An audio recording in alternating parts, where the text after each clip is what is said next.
나는 왜 살아있는 걸까? 그냥 하면 된다는데 왜 나만 안 될까? 내 잘못인 거 나도 아는데 왜 고쳐지지 않을까? 이 질문들이 10년 동안 제 머릿속을 떠나지 않았습니다. 지금 할 일을 미루고 계신가요? 오늘 들려드릴 이야기는 제가 게으름과 무기력의 굴레에서 벗어난 경험담이에요. 여러분은 게으르게 태어나서 게으른 게 아닙니다. 단지 자신이 어떤 상황에서 행동할 수 있는지 잘 모르기 때문입니다. 잠시 쉬어가면서 제 이야기를 한번 들어보세요. 그러면 할 일을 미루는 자신을 자책하는 일을 좀 줄일 수 있을 겁니다.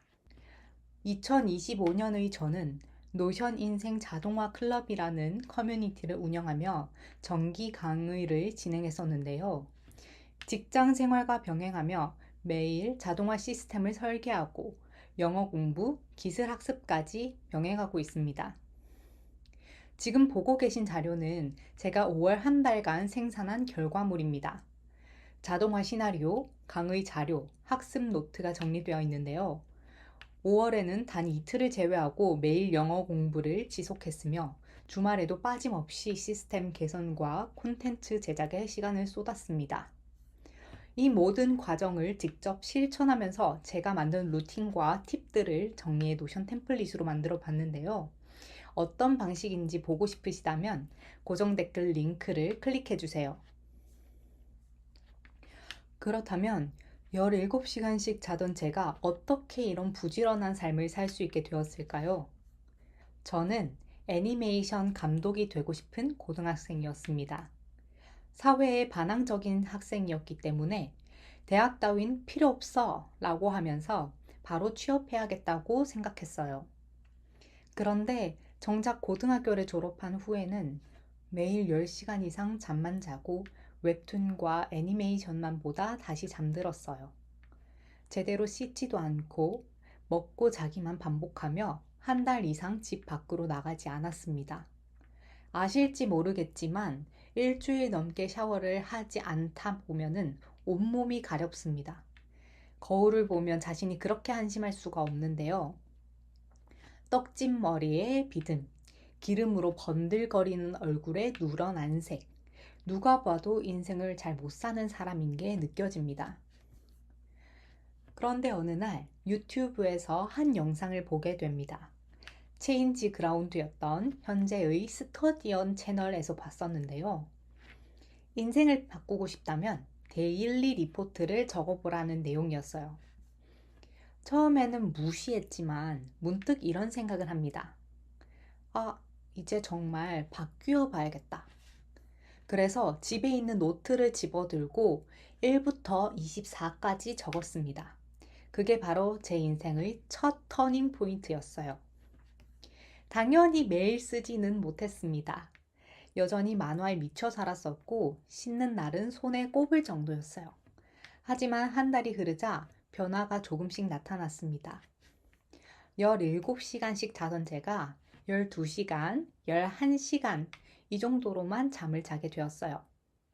그러다 인생의 두 번째 터닝 포인트를 만나게 됩니다. 조던 피터슨 교수님의 방부터 치워라 라는 영상을 보게 되었는데요. 행운이었다고 밖에 표현할 수 없을 것 같아요. 정말 갑작스럽게 제가 벌떡 일어나서 방을 청소해 봤거든요. 인생에서 아무것도 변한 게 없었지만 깨끗해진 방을 보니 묘한 성취감이 흘러나왔습니다. 그리고 이 방에 걸맞게 샤워도 하고 싶어졌습니다. 약 1년간 데일리 리포트를 쓰면서 왜 인생을 이렇게 낭비하고 있지라는 생각이 계속 들었어요. 그때부터는 휴대폰 메모장에 빠르게 제 일상과 생각을 적기 시작했습니다.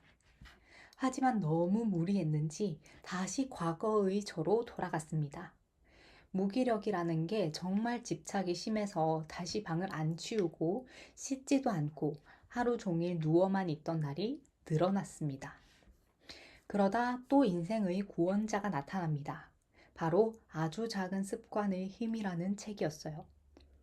이 책 덕분에 제가 근본적으로 변할 수 있게 되었어요. 제가 여태까지 게을렀던 이유가 머리에 선명하게 떠올랐거든요. 아, 내가 나한테 너무 무리한 요구를 하면서 살아왔구나. 나는 갓난아기 수준이었는데 성인의 과제를 스스로 부여하면서 살았구나. 그때부터는 제 수준을 정확하게 인식하고 아주 작은 습관을 만들기 시작했습니다. 예를 들어서 매일 치실하기에서 치아 하나만 치실하기, 1시간 독서하기에서 책 한 줄 읽기, 매일 샤워하기에서 화장실 들렀다가 그냥 나오기. 이렇게 습관을 작게 쪼개 보았는데요. 이런 작은 행동도 너무 어려웠지만 실패에 개의치 않고 문득문득 생각날 때마다 하다 보니 어느샌가 이 정도 행동은 가볍게 하는 저를 만나게 됩니다. 지금의 저는 어떨까요? 제가 생각하기에 저는 꽤 부지런한 사람입니다. 여전히 게으른 날이 주에 3일 정도는 되는데 그렇지 않을 때는 매일 아침 영어 단어를 암기하고요. 영어 지문도 읽고 영감을 받을 레퍼런스를 조사하며 직장에 출근하고 퇴근한 다음에는 사이드 프로젝트도 진행합니다. 주말에는 개인 공부, 독서를 하고 취미 생활도 하러 다닙니다. 어떻게 이런 변화가 가능했을까요? 자신 있게 말씀드릴 수 있는 건 데일리 리포트나 아주 작은 습관, 방 청소 같은 방법보다 더 중요한 게 있다는 사실입니다. 제가 게으름을 극복할 수 있었던 진짜 이유는 저와의 대화였습니다. 스스로에게 너 왜 이렇게 게으르니? 라고 묻다가 질문을 이렇게 바꿔보니까 효과가 있더라고요. 넌 얼마나 자고 싶니? 지금 불안하니? 아니면 행복하니? 넌 지금 밥을 먹고 싶니? 아니면 간식을 먹고 싶니? 이런 구체적이고 사소한 질문들을 하기 시작했어요.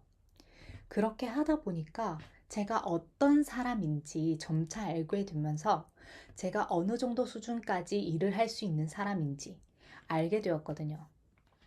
그래서 그 수준에 맞게 아주 작은 습관을 만들고 방을 정리하는 전략을 세우자 드디어 효과가 나타나기 시작했습니다. 여러분께 드리고 싶은 말은 하나예요. 당신은 혼자가 아닙니다. 제가 이 채널을 시작한 이유는 단순합니다. 10년간 제가 게으름과 싸우며 시행착오로 찾아낸 방법들을 여러분께 체계적으로 전달해드리고 싶어서예요. 저처럼 혼자 오랫동안 헤매지 않으셨으면 합니다. 왜냐하면 게으르다고 올라오는 유튜브 영상 중에 정말 제 상황에 도움되는 조언이 부족했었거든요. 대부분 그냥 하면 돼. Just do it. 이런 식의 이야기뿐이었어요. 그래서 저는 실질적으로 할 일을 미루고 게으르고 의욕이 없는 사람들에게 진짜 도움이 되는 내용을 만들어 보기로 했습니다. 만약 혼자 실천하기가 어려우시거나 같은 고민을 하고 있는 사람들과 함께하고 싶으시다면 고정 댓글의 오픈 채팅 링크를 통해 입장해 주세요. 게으름을 타파할 수 있게 함께하고 싶습니다. 지금까지 시청해 주셔서 감사합니다. 구독과 좋아요, 알림 설정까지 부탁드립니다.